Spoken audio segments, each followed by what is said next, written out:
What is going on, guys? This is D.A.V, and this is my review video, you could call it, on the Hydor external canister heater, or the Hydor ETH inline heater. I'll just refer to it as the Hydor ETH, or just my aquarium heater in this video, just to keep it simple. I mean, so far so good with this heater. I've had a few people messaging me, asking me about it. If you've got any questions after the video, if you can think of any questions during the video, if there's anything you want to know, you message me, I'll fire back at you. We can have full-blown conversations about this heater if you want. I mean, anything you want to know about this heater, just send me a message and I will get back to you on that. That is my promise, I will get back to you. I'll answer every question and comment. There's two powers this heater comes in, as I mentioned in the video before, 200 watt and 300 watt. And the 300 watt I'd say is sufficient up to 65 gallon, and I think that's its optimum range. I would stick at that. I mean, I've known people, I've read on the internet, people have used one single 300 watt one for a 90 gallon aquarium, and they're saying it's holding perfect temperature. I do believe that, I really do. I'm not saying anyone's a liar in that respect. I really do believe it will hold constant temperature, as mine has. It's fantastic. So, I mean, you can just, if you're going to buy one of these, do your own research. You decide how much you want it to be rated for. I'm sticking for 65 gallons for one. If you're going any more, then maybe put another one on. But that's only, of course, if you've got two external canister filters, because these heaters are only for people who've got external canister filters. Which is why it's an external canister filter heater, basically.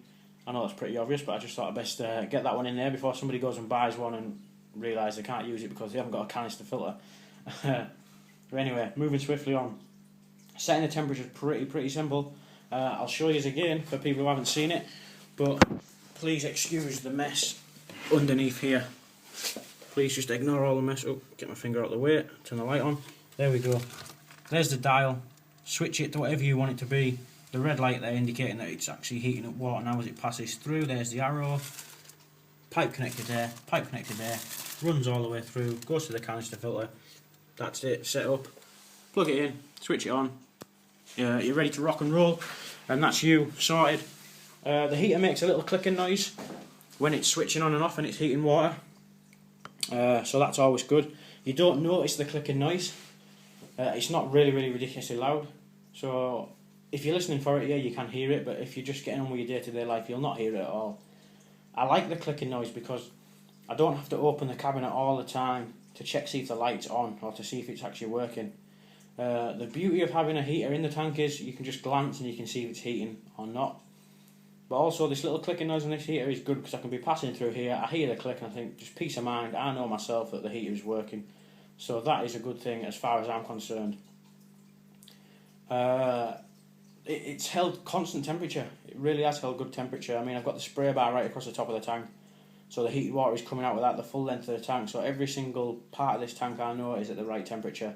I mean, before I would have the heater in the far corner there and the thermometer all the way up there, because I knew if the thermometer was reading the right temperature and the heater was down there, then the full tank was at the right temperature. I've not really got to worry about that with this heater because the spray bar is pumping out the heated water right across the top of the tank, so that's good. The construction of this heater, I found some pictures online, and I don't have the pictures handy just now, but I'll tell you the construction. It's the outer plastic casing. I'll go back to the heater actually, this will make life easier. Just knock it off this tripod there. I'll go back to the heater. Here we go.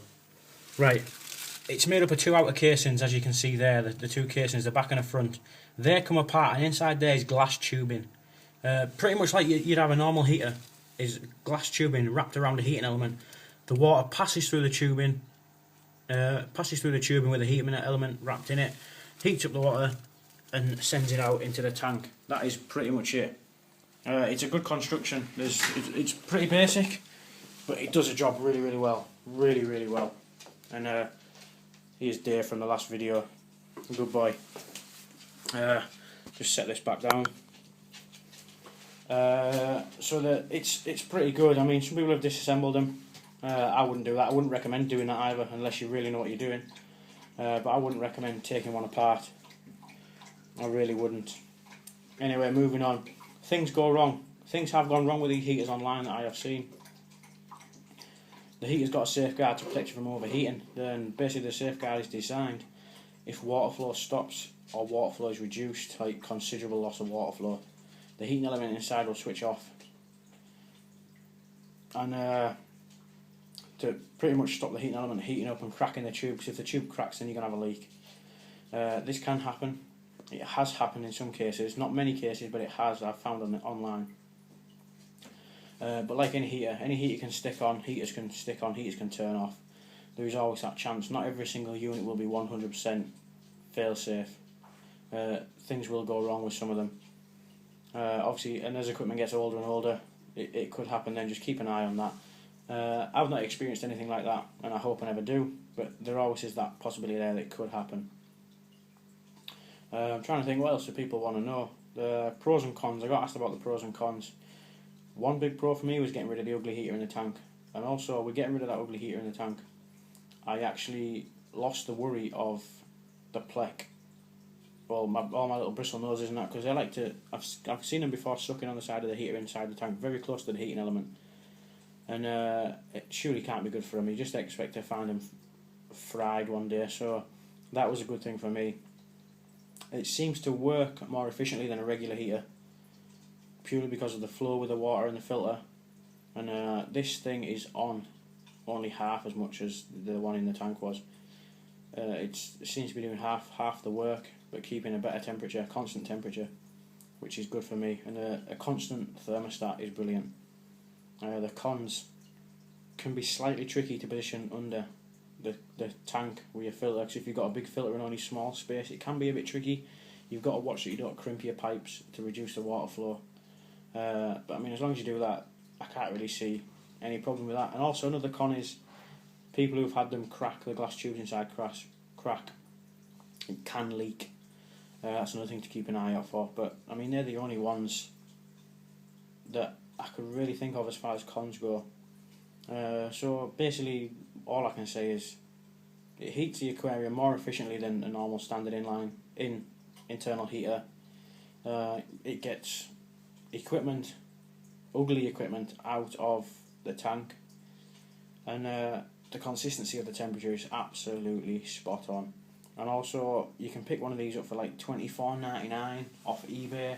That's UK British pounds, and the smaller ones I've seen go for $19.99. So it's not even that expensive, really. It's a reasonably priced. And as far as I'm concerned, it is a must-have. If you've got an external canister filter, this heater is an absolute must. If I've missed anything on this video, then I apologise. I know this video has been long. Thank you for taking the time to watch it. If there's anything you want to know or anything that I've missed off, then please send me a comment, send me a message. I will answer you back. That is my promise. I will get back to you straight away. As soon as I see it pop up on my phone or my Mac or anything, I'll get back to you. Thanks for taking the time to watch this video. I know it's been long. Thanks for your time now. Anything you want to know, message me. Cheers.